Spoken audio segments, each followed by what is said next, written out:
အားလုံးပဲမင်္ဂလာပါကျွန်တော်ကတော့ကံကောခရိုင်အမှတ်7တိုင်ရင်မှာတာဝန်ထမ်းဆောင်နေတဲ့ရဲဘော်အရေးဖြစ်ပါတယ်။ကာကွယ်ရေးဝန်ကြီးဌာနမှ35ကြိမ်မြောက်ပေးရတဲ့တိုင်ရင်အထောက်ပံ့နဲ့ထွေထွေ30ကိုလက်ခံရရှိပါတယ်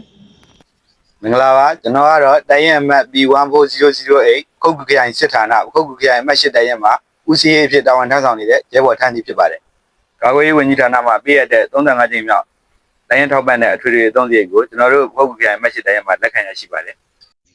ဒီလိုကာကွယ်ရေးတမတော်မွေးခင်ရမက်တိတိုင်ရင်မှာတာဝန်ထမ်းဆောင်နေဒီမှာရဲမေစံတာဖြစ်ပါတယ် ဒီမှာရဲမေစီရဖြစ်ပါတယ်။ကျွန်မရဲမေပေါင်းစားဖြစ်ပါတယ် ။ကာကွယ်ရေးဝန်ကြီးဌာနမှ35ကြိမ်မြောက်ပေးရတဲ့တိုင်ရင်ထောက်ပံ့စေကိုဒီမှာတိုင်ရင်မှာလက်ခံရရှိကြောင်းပြောကြားလိုပါတယ်။ မင်္ဂလာပါကျွန်တော်ကတော့မကွေးတိုင်းစစ်ဌာနမေမှုခရိုင်စစ်ဌာနကိုပဲမောင်မှာရှိတဲ့မေမှုခရိုင်မှတ်နှစ်တိုင်းမှာရဲဘော်တူပြီးဖြစ်ပါတယ်ကျွန်တော်တိုင်ရင်တွေကာကွယ်ရေးဌာနမှာ35ကြိမ်မြောက်ပေးရတဲ့တိုင်ရင်ထောက်ပံ့တဲ့ထွေထွေ30ကိုလက်ခံရရှိခဲ့ပါတယ် ထောက်ဖို့အားဟာတိုက်ပွဲတစ်ခုရဲ့အသက်သွေးကြောဖြစ်တယ်လို့အောင်ပွဲတက်နဲ့ခိုင်မာဆုံးသောအင်အားဖြစ်ပါတယ်။ဒါကြောင့်အောင်ပွဲစီတို့ထောက်ဖို့အားနဲ့ဆက်လက်ချစ်တဲ့ကြပါသလိုတိုက်တွန်းနှုတ်ဆက်လိုက်ပါတယ်ခင်ဗျာ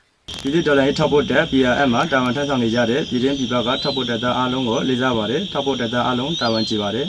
ထောက်ဖို့အားဟာတက်ပွဲတစ်ခုရဲ့အသေးသွေးကြောဖြစ်တဲ့အောင်ပွဲအတွက်ခိုင်မာဆုံးသောအင်အားလည်းဖြစ်ပါတယ်ဒါကြောင့်အောင်ပွဲစီတော့ထောက်ဖို့အားနဲ့ဆက်လက်ပါဝင်ပေးကြပါစို့လို့တက်တွန်းနှုတ်ဆက်လိုက်ပါတယ်ဒီဒေါ်လာရေးထောက်ဖို့တဲ့ PRS မှာတာဝန်ထမ်းဆောင်နေကြတော့ပြည်ချင်းပြည်ပမှာရဲဘော်များရောပြည်ချင်းပြည်ပမှာညီကောင်မတော်များရောတာဝန်ကြီးဝင်ကြောင်းဒီနေ့ကနေပြောကြားပါတယ်ရှင်